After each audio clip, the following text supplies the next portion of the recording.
Flash, Flash, Flash. We all love Flash, don't we? From the animations, the games, and whole websites. Yes, I am looking at you, Mixels. So as long as you did not read the title of the video, you may be asking, what does Flash have to do with this? Well, I'll show you from... You are an idiot! You are an idiot! something from the past that you may or may not remember. Anyways, what you just saw was the You Are an Idiot Trojan Horse, or its official name, Office, which infected more than 100,000 computers, and it got so bad that people started claiming that it was deleting their hard drives, which was obviously not true. So, I'm going to explain the history of You Are an Idiot as best as I can. Okay, if this video feels kind of rushed, I'm sorry because it was. I'm just using this as a learning curve for the future videos of the series and other series. Anyways, now on to explaining. The story begins in 2002, which was Yuri's earliest form, but the website its first appeared on is highly debated.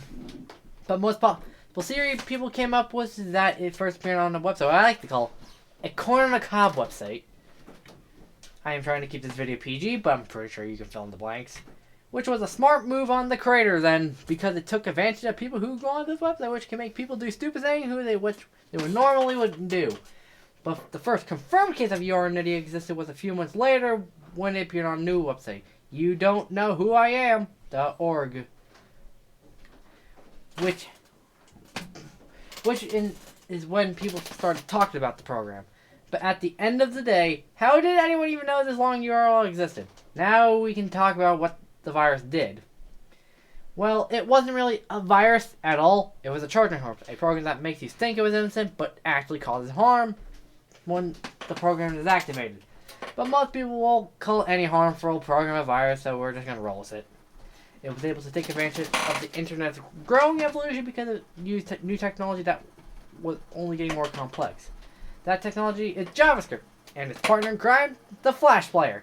Now we can talk about what You Are an Idiot did. Once you go on the website, you would be greeted with the famous Flash animation.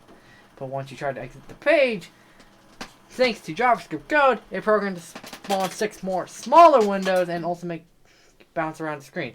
It's even harder to close them out. Even then, once you do, it just creates 6 more windows. And don't even bother trying to use hotkeys because it would only make the text windows calling you an idiot.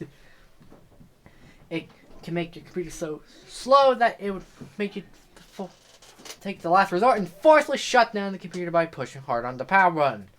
Now word has started going around about the program from either dares or trying to warn people about it. But of course, nobody would listen. It ended up leading to multiple variations of the virus to be created, and that led to rumors of the virus deleting scenes from their hard drive. But the damage was indirect. Users were forced to forcibly shut down their computer.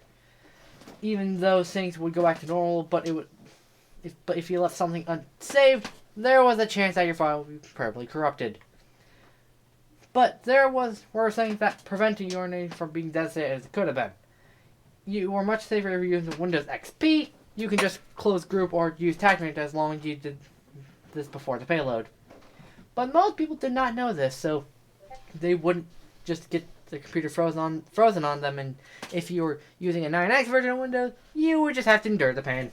Despite its resource hog in nature, people started seeing it as more of a working arse than a virus.